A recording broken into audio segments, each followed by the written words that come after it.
Alright, so for today's project we got a couple chalkboards that we're going to run some wire on the back and basically make a hanger so that we can use it. My wife also wants to use some super hooks, which is basically you only have to use one hook on the wall instead of trying to land two nails to hold something as heavy as a chalkboard. So we've got these two, and as you can see right here, these chalkboards, they don't have any special holders on the back of them. The second chalkboard actually does have something you can use for mounting hardware here and there, but the reality is she wants something easy, and we're going to use the supplies right here. I've got a tape measure, I've got a Sharpie to mark my spots, I've got a screwdriver, my Ryobi drill, got a few options of some metal wire from lightest thinnest wire to the heaviest gauge.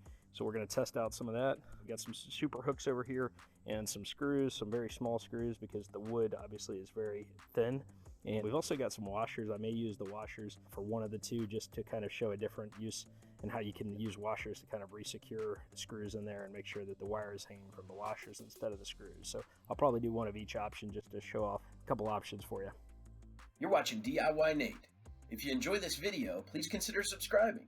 Don't forget to tell me about your project in the comments. All right, let's get to it. We're going to take our first one here. This one's probably the more difficult of the two since it doesn't already have any existing marks or anything like that. And what we're going to do first is we're just going to take a simple measurement to see how long the sides are. And so for this guy, he's exactly 2 feet, 24 inches. So typically I like to do about a third of the way down. So on 24 inches, that's about 8 inches down. So that's why we got our Sharpie here. And so I'm simply just going to take this and take my Sharpie, run this about 8 inches down. And this is just to give you a good idea. By going third of the way down to put the screw there and a screw over here, and typically your cord won't run all the way this high. So that helps. You won't have too much of a problem with that. But at least it makes it kind of starting from a level spot. So now we got our two small spots there.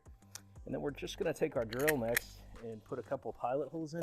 Really important that you do drill pilot holes, just because with this thin wood, you can really split the wood pretty easily if you don't have a starting hole for it. Now the screws I'm using are very lightweight, and ideally you'd use some kind of wood screw that's very small, but I tend to just use what I've got. So I'm going to simply take my drill bit here and pop a hole into the wood. And I want to make sure I don't go all the way through. I just want to go as far as I can get without making a mess on the front end. So I've got my first hole there. I'll come over here and do the second one right here. So now that we got our two holes, we're going to take the screw that you feel is the best for the job. In this case, I've got some little metal screws here. And like I mentioned, we got some different gauges. This wire feels a little too thin. It's metal, so it probably would hold. But because they're going to be kids in a classroom banging on this stuff, I'm probably going to use something a little heavier gauge like this. This is actually a lighter gauge than this heaviest, thickest stuff. So I'm going to get some wire snips and we'll clip those up. And we'll just keep on rocking and rolling here. And for this one, we're not even going to mess with using the washers. The next one, we'll use the washers. So in this case, I want to make sure I've got plenty of room here. So I'm going to run this the full length of the board.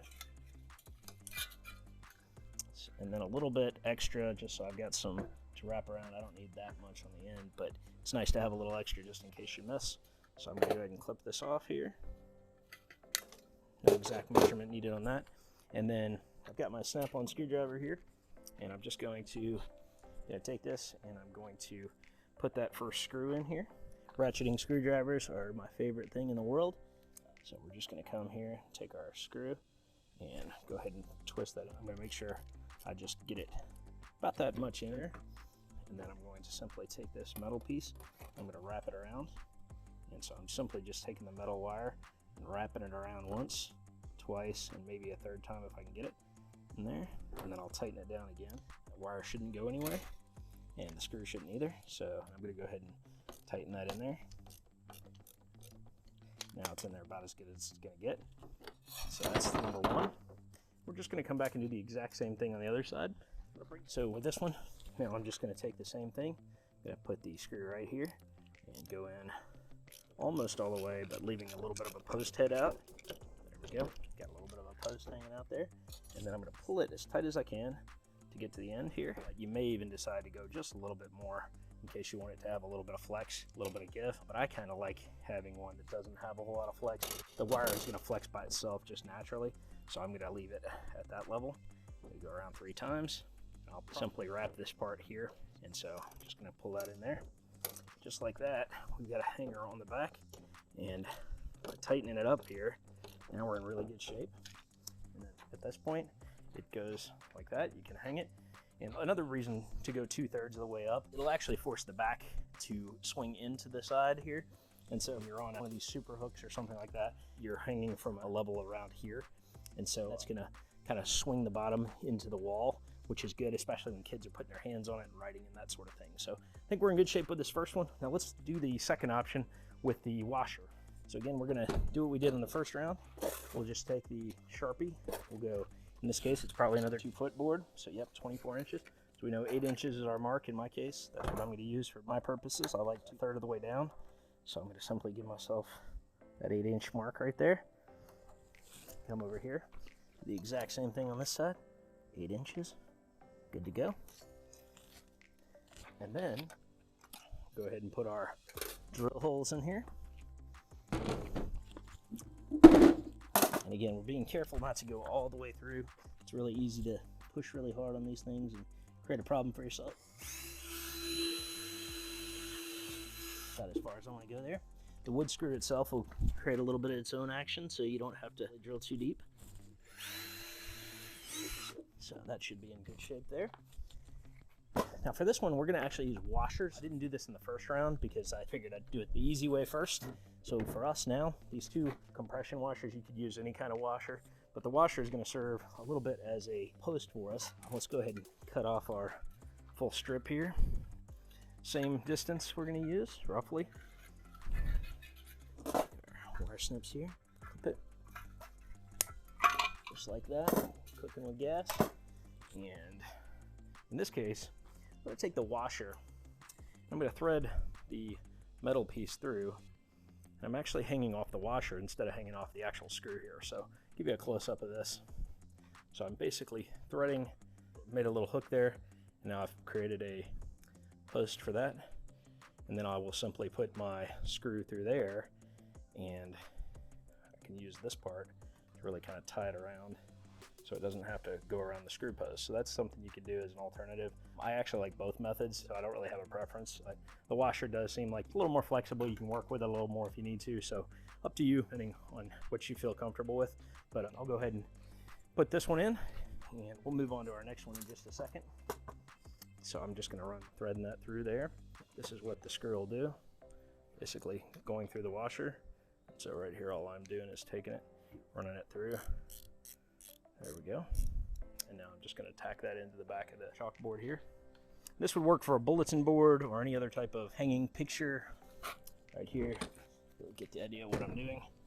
Basically threading this in there. I'm just tightening it as deep as I can get it without breaking the wood. So I'm good there. And now, again, the same thing we're going to do. We're going to run this over to the other side. We'll simply take our compression washer here. A little more calculation on this one since you're not exactly sure where your washer will end up. That right there looks right. And then I'm going to simply bend this guy over, make it pretty tight toward the end there. And then I'm simply going to wrap it around a couple times. Be careful if you're using something fragile. If you're hanging something valuable and nice, you want to make sure you've got a really good, secure situation going on. But for this, we're just going to take the screw here. We're just simply going to come right back here. We're going to thread it through. We're just finishing this part. And we're good to go. So as you can see with this one, same situation. Got another quality hang. And again, as I mentioned before, super hooks are awesome. These things will hold very heavy amounts on a wall.